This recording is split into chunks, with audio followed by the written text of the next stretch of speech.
Hey, what's up everybody? We're back again with another set video. This is Underrail Expedition Review, Subterranean Loading Screen Simulator. Okay, I don't know if y'all have played Underrail, but this game is amazing. It's amazing, but it's hard. It's like Fallout plus Metro had a baby, and that baby was retarded due to the radiation. Yes.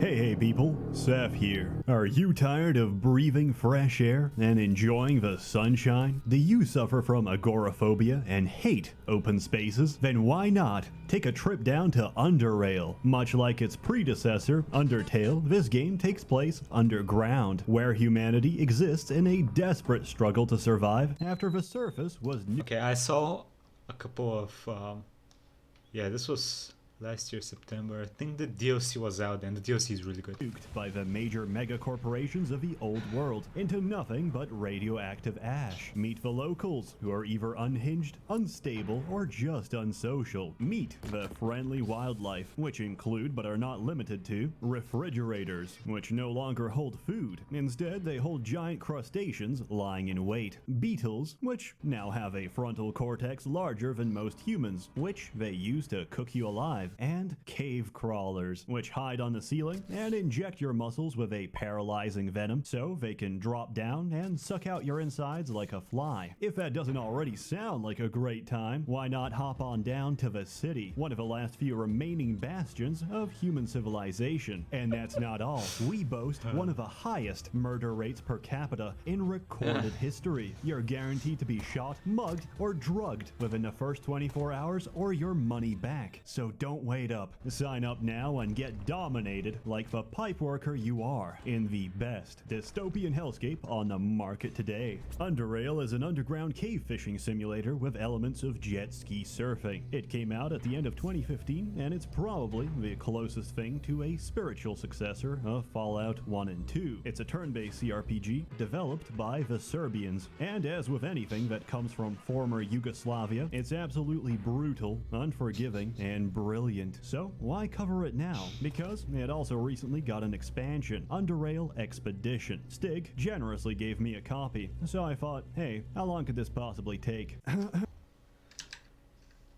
Stig generously gave me... Govno jedno dziewięć Majka. I am pretty sure that is an inaccurate translation. Govno means shit.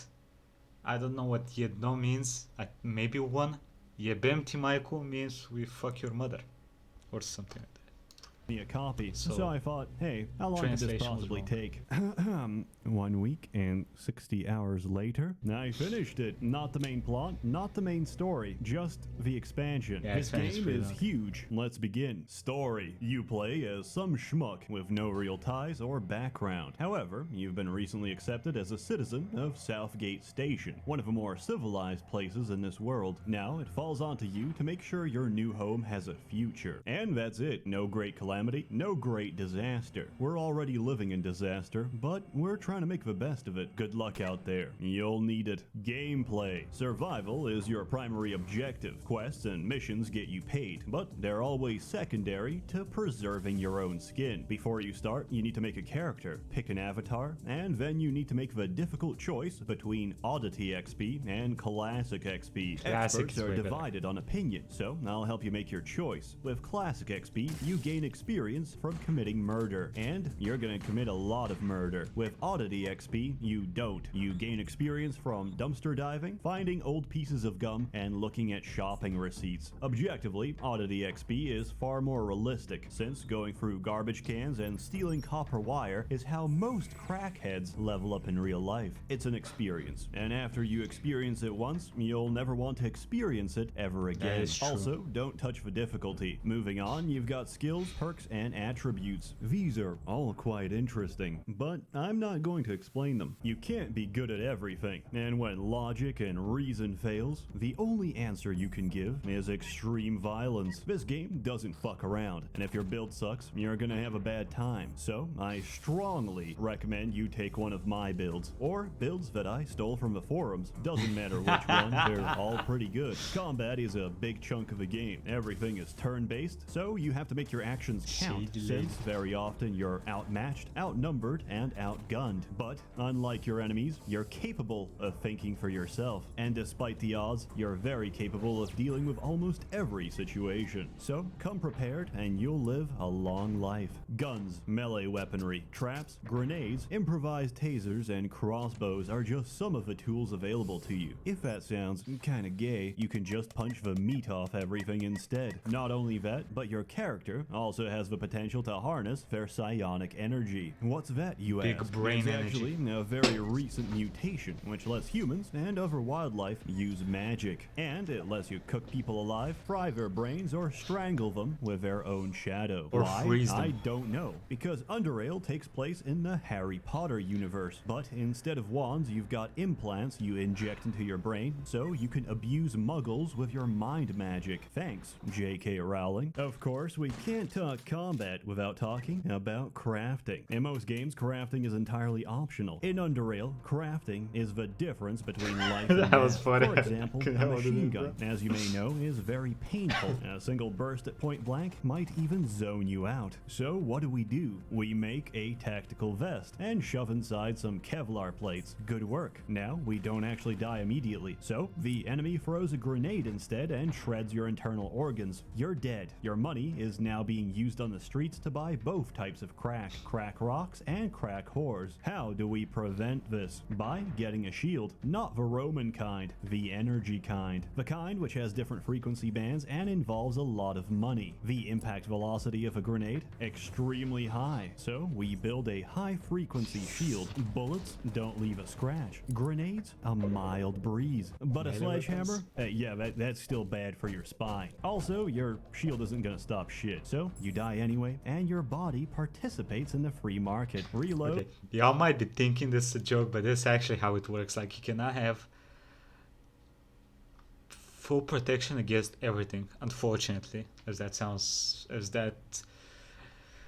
is a problem with the whole system of balance, which is another way to say shit game mechanics. I'm joking, it's a joke, chill out. And try again. You get the gist of it. Underrail's combat is a massive game of rock, Jesus, paper, 17 shotgun, damage. which coincidentally gave this game a very bad review because they're not very good at their job. If Give we it a go a bad- little further, here's a little taste of what you can do. Traps are incredibly lethal, so my current character frequently breaks the Geneva Convention by making improvised chemical bombs that digest and melt people's skin off. Since he's good at chemistry, he can spike grenades with RDX, which can depopulate entire rooms. For anything that doesn't die instantly, we torch the room instead with magnesium. Magnesium burns hotter than petrol, fills the room with screaming charred bodies, and as an added bonus, even burns underwater. The crafting system is so damn good, it even inspired me to start crafting in real life. Now, while this sounds like the beginning of a manifesto, it's actually incredibly fun. The amount of creativity and options Why make is he each killing playthrough random people in the very street? entertaining. Aside from combat, there's no such thing as quest markers, just directions, so you'll have to learn and navigate the underground That's true. yourself. That's no easy task, and it's very easy to get lost, which is why Stig made a world map to help you orient yourself. It's very handy. As strange as it sounds, there's actually zero reason for you to explore. The places you have to be, the places you want to be, are easy to find. Any place off a beaten path is a place you don't want to be. Here's an example. There's nothing there. At least, nothing good. Just a lot of pain, a lot of venom, and a lot of antidotes you have to burn through for absolutely no reward. The caves are just that. Caves. What did you expect? In summary, the caves suck. Don't go there. Also, they remind me a lot of my own apartment. The ceiling recently fell off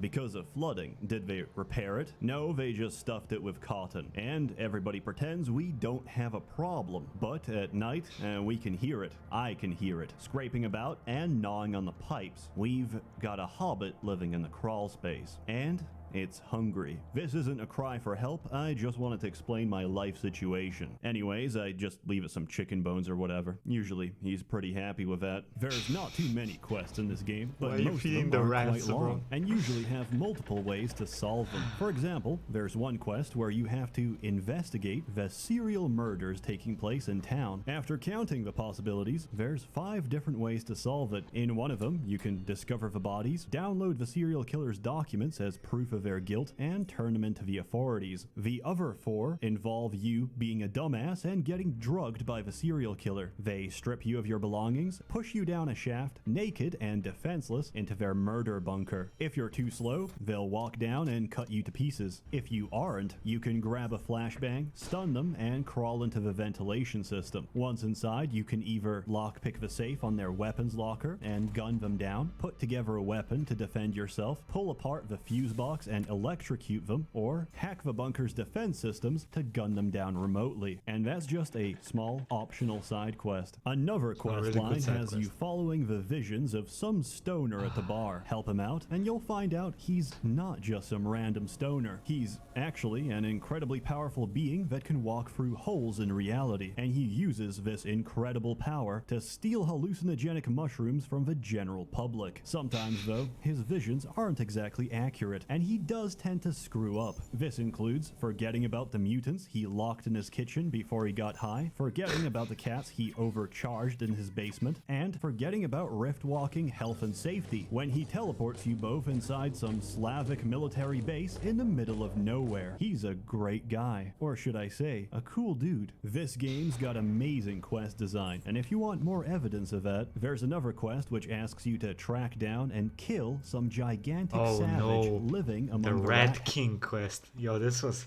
I tried to kill this guy so many fucking times. He's such a fucking monster.